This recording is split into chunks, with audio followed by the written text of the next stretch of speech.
Welcome to the Two Bitter Babes podcast. Join Kimmy and D'Angela as they work to mend their tattered hearts. Get ready to get uncomfortable, because these two bitter besties are diving right in. Right, we are recording. Here we are, Two Bitter Babes. Every time we get a little closer to being profesh, we whipped out our mics. And that takes us a half an hour to start. How are we today? I want to do this episode about how I'm finally grieving for Ryan 3 years later. And then I'll get here and I'll be like, I'm just not feeling anything right now. You know, it's like being on the spot. So I didn't want to put it off because I'll just put it off every time. Like I'm not, even though I'm crying every day, there's something about coming to record that makes it harder to be vulnerable. And we're talking about your brother that just passed away. It's been 3 years? 3 years ago, Wow. Thanksgiving. It was Thanksgiving of 2022. And then God, 3 Thanksgiving years. of 2025 just passed. I know. Wow. I know. So what's going on? Well, I have been just emotionally, the tears are right there. The feelings are right there, very close to the surface. So it's really hard to keep it together all day at work, where it hasn't been the past 3 years because I go to work and I do my job. But now it's like my defenses aren't there. So there's some times where I have to go to the bathroom or I have to just step outside. Or like the other day, this customer was calling for me and I told my coworker, I'm not going to answer the phone. I knew because she was being a little demanding and I didn't want to just cry. Like, how professional is that? So what you're saying is it's been taking you 3 years to finally start grieving, or what do you think's going on? Yes. Part of it is, I mean, obviously, well, I shouldn't say obviously. I cried when he died. I was devastated. But then I knew because I had the experience of grieving my other brother's death, I knew that I wasn't fully grieving. And part of it was because his ex kept trying to change the narrative of what happened. And I felt like I had to speak up for my brother since he wasn't here to defend himself. It's like, oh, he's gone. So now I can say whatever I want. Meaning who's saying whatever they To their daughter, for instance, she said, your dad could have seen you the last year of your life. He chose not to. And I just confronted her and I'm like, you insisted on that in court. And even when his attorney asked for FaceTime privileges, she still tried to not make that possible. And the judge was like, nothing's going to happen over FaceTime. So luckily, the judge allowed that. So the last year of my brother's life, he was able to see his daughter on FaceTime 2 times a week. Either way, it's not enough. To tell their daughter that he could have seen her, but he chose not to, what kind of fuckery is that? So anyway, that's not what I want to get into today. It's just to say, how can I grieve when I was so defensive toward my brother? He wasn't there to speak up for himself, to tell his daughter, no, I wanted to see you. I fought to see you. I was there. I saw how he fought to be able to see her. And then my mom having a stroke and moving, that took a lot of my bandwidth. I didn't have a lot of time to sit with my feelings of grief. At the time, it did seem like you were. Plus, you're living with your mom who has dementia, who has time. Just over 2 months ago, I moved into my own space and the grief came. The grief has probably always been there, but I didn't have the time or the energy to be with it. Right. And I remember I said to you, I'm afraid. I know this is going to hit me one of these days. You can't escape grief forever. And I know it's going to hit me. I'm afraid. What's it going to be like when it hits me? So it has hit me and it is quite uncomfortable, yet at the same time, I feel relieved. Like I know at the other side of grieving is healing, processing all this, coming to place of acceptance like I did after Kevin's death. But it's hard. I cry a lot. I'm crying every day. I'm on the verge of crying right now. Losing 2 siblings is 2 siblings too many. It's just too Yeah. much. You did go through your first brother how long ago? Next month, it's going to be 39 years. Wow.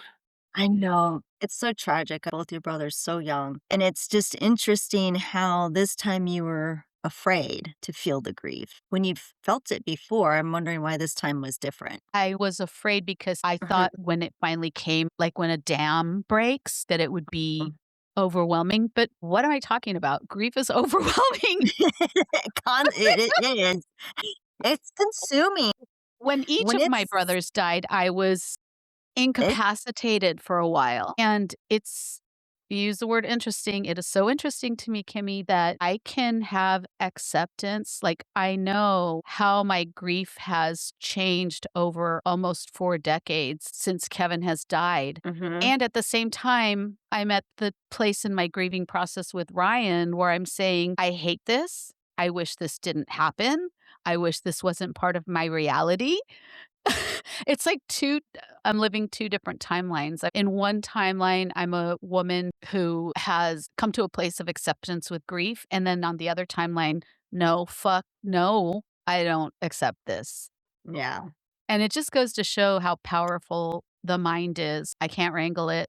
I can't imagine. Interesting how you're describing it. Also, I just know with the grief with my brother is that one, I didn't think I'd ever get through it. And you never get over it. You get Mm-mm. through it and then you have to learn to live with it. That's where the acceptance Mhm. comes in. It's not like, "Oh, I've accepted it." It's, "I've accepted that this is a part of my life that I cannot wish Mhm. away." If only. Yeah. And like we've talked about before, that accepting that this is an event that has informed who I am today. It was so impactful. It was so fundamentally changing. It changed so Mhm. much about me, like the way I perceive life and death and relationships Yeah. and grief. And it's the reason I've done the kind of volunteer work I've done, volunteering for hospice, or right now volunteering with the city where I go and offer myself as a source of support to people who have suddenly lost somebody. You have the experience. You know what that's like. You Yeah. can be empathetic. Yes. And the reason why I say it that way is because before I lost my brother, I did not fully understand the toll that grief was about. I did not understand grief. Sure, I felt for people who were grieving. I didn't have that full empathy because I didn't know what it felt like. So when I lost my brother, I was just like completely devastated. These are people you've known, you were older, so you knew both of them their entire life. Yes. And the same here. I was older. I knew him his whole life. Yes. And now he's just like poof, gone. I'm never going to get a phone call again. I'm never going No. to hear his voice again. I got to watch his sons grow up without him. And I know you feel the same way. And I could not be as empathetic as I am now. Like I was empathetic. Of course, you feel bad for people who've lost their loved ones. And Mm. especially, I mean, God forbid, children. Like your mom lost two children. My mom and dad lost 2 children, and that's a Hmm. whole other layer of grief. Yes, losing my brother was devastating. Losing my daughter, I don't even know. I think I would just lose my mind. How your mom and dad, I just can't even imagine. I just can't.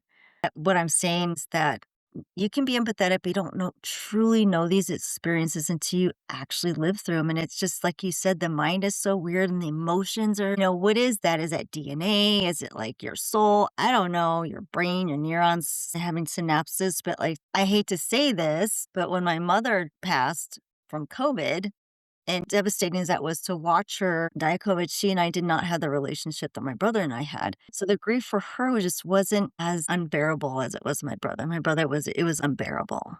Yeah. So it's interesting. It's just, I don't know. I don't know what to say to that.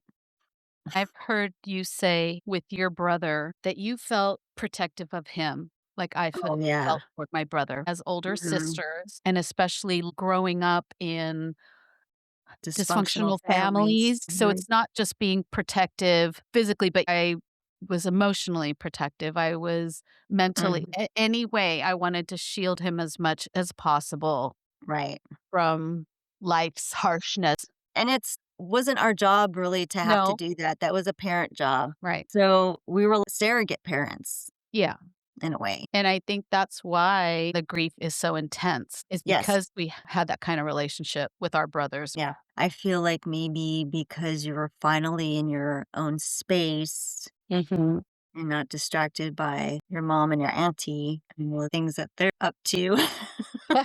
All their shenanigans. You finally got to be in a quiet space. Yeah, I got to be in a quiet space where I can have some space between me and the needs of other people or the Mhm. expectations of other people on me. Right. So when I have that space, we're both mothers. We know what it takes to be responsible for another person. It's a big responsibility. So because I put some distance between my mother and I can focus on things other than being next to somebody that just needs so much.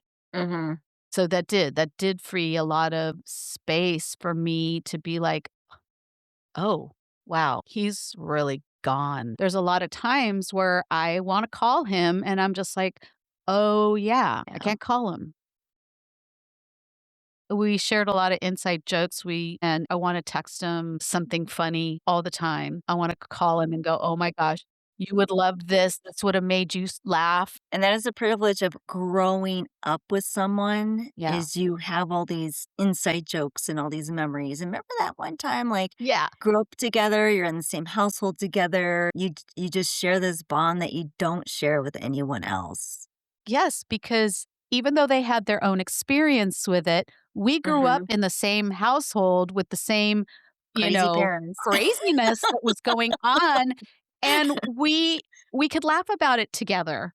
Yes, that is the one thing I just miss so much with my brother was I don't have any other siblings, like, he was my only sibling, and so we would laugh about all the crazy dysfunctional stuff, and he was like my Robin to Batman or whatever, but, no one else experienced growing up within this dysfunctional household Yeah. and then be able to joke about, "Remem God, mom was just so crazy, like, whoa, what the hell was" and we Yeah. would laugh about it, and now I don't have that anymore. Right.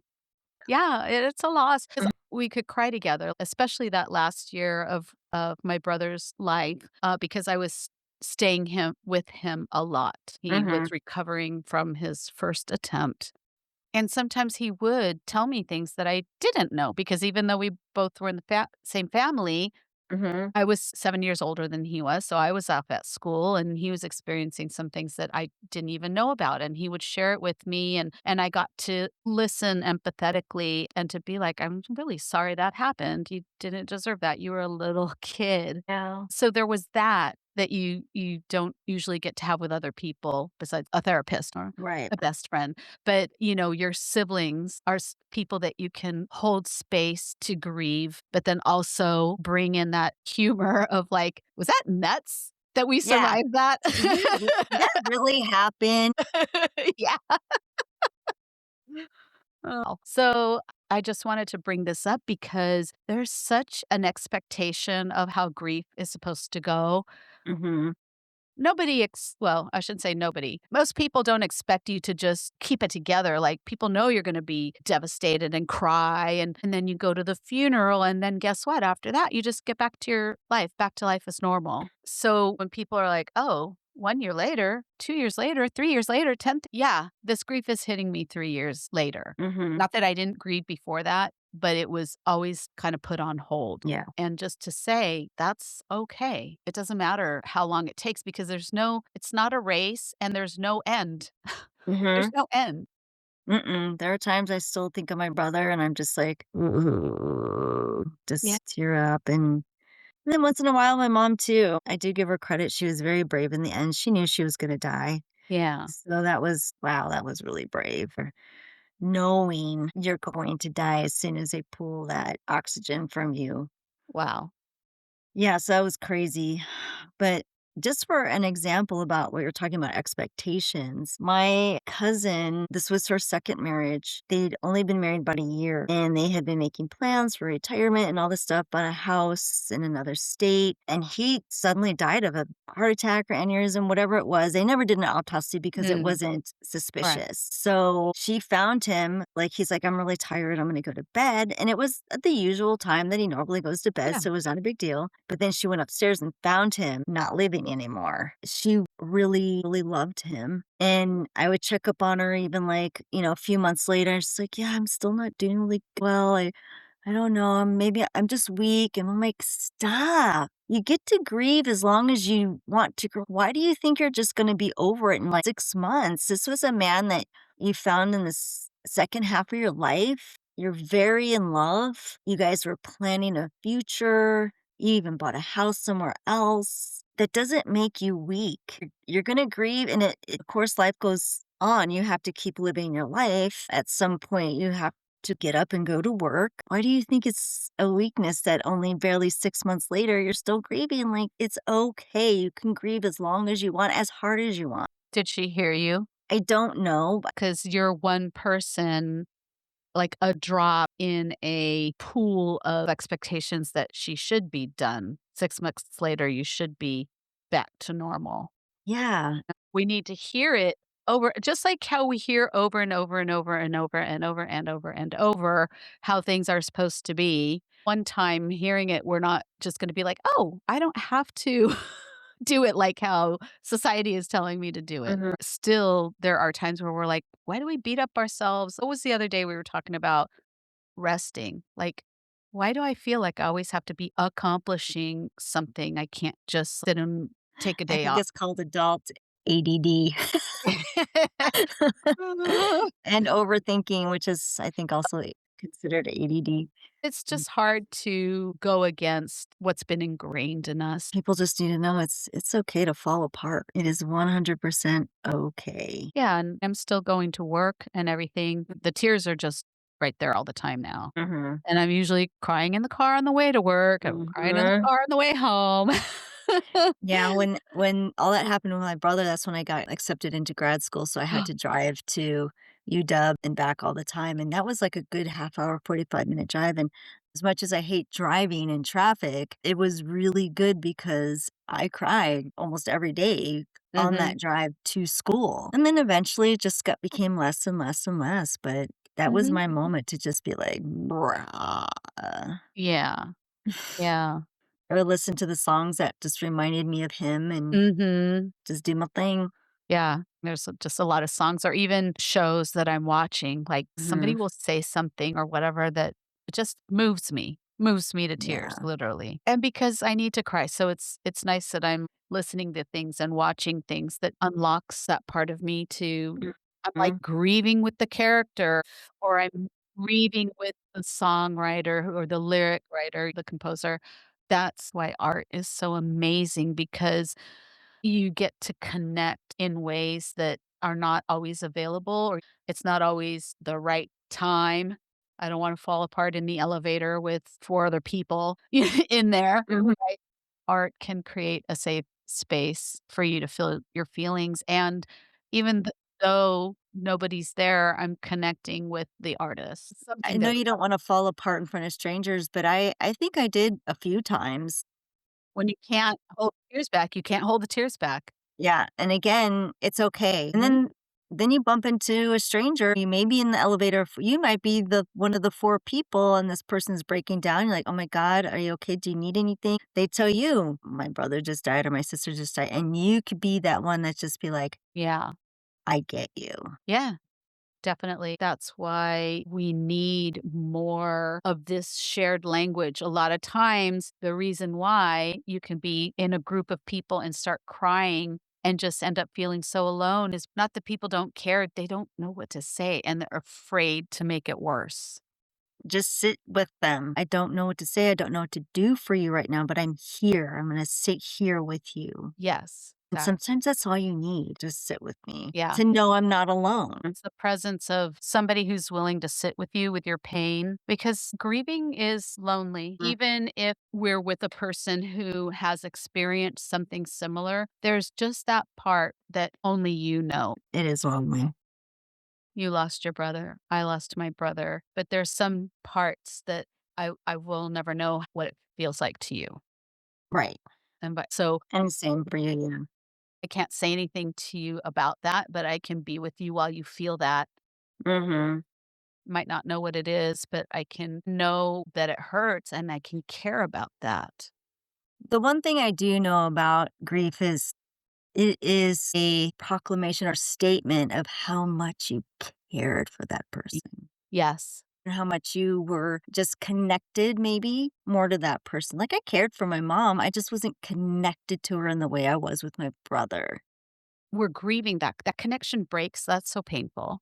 Mhm. Maybe we find another way to connect, whether it's Teams or through communicating with that person, talking. There's Mhm. ways that I connect with my brothers, connection that you're used to when you both are here. I know people go, "Oh, he's still here." No, I'm talking about where we were sitting next to each other, Yeah. laughing together, and we could hug each other. Yeah. That connection, that hurts when that's I severed. know. Even if I have these other ways to connect, I really miss that way. Mhm. That's what's coming to me right now. Oh, we have those kind of connections. We Mhm. have our inside jokes, and we have things that I know if I see something, I'm like, "Oh my god, Kim, this would crack her up." Yeah. And we don't have that with everybody. Same thing with, like, you and your children, my daughter and I, like, it's like, "Oh, man," 'cause, we're in different states, so it's just like, "Oh, I wish she was here right now, she would totally get this." Well, today I was watching something and this character said something, and I had to rewind it and put the subtitles on and take a screenshot so I could send it to your daughter. You did? I did. It's like, "Oh my gosh, she would love this." Or just, "This made me think of you." Yeah. I've been listening to Anderson Cooper's podcast about grief, and, he was saying that he's a person that hasn't allowed himself to feel a lot, and he is very busy in his work. And he said that it wasn't till he allowed himself to grieve that he started feeling his loved ones. People would say, "Oh, I still feel him or her. I still feel them near." Be like, "I don't." And it was really bothering me that I didn't feel Ryan like the way that I felt Kevin around me after he I died. remember you mentioning that. And I'd be like, "What the hell are you?" I'm a little offended. Not just that, I was sad, like, I wanna feel his presence. Yes. And Yeah. when I heard Anderson Cooper was like, "Maybe I didn't feel him near me because I wasn't being present with Mhm. his death, with my grief." Maybe you had to just clear the pathway. "I'm ready, Maybe. Ryan. So come visit me in my dream." I love that. I love when I dream about my brother. Oh my god, I love that. Yeah. I think I told you that I dreamt about my grandmother, and there's some dreams where it's like, "Oh, I dreamt about that person," but there's some dreams where I say, "She visited me in that Yes. dream." My grandmother Yes. visited me, and I was so happy to see her. She Mhm. looked so great, and I was just so happy to be in her presence. I love those dreams where Yeah. they say that it is a visitation when you're dreaming it and like, it's a visitation because you Mhm. know that this person has passed and, like, "Oh my god, here they are." It It's is much different. I nice to wish you have. many, many dreams, my friend. Thanks. I wish the same for you. Fun. Thank you for listening to the Two Bitter Babes podcast. Please take a moment to follow, review, and share with your bitter besties. And remember, you are not alone.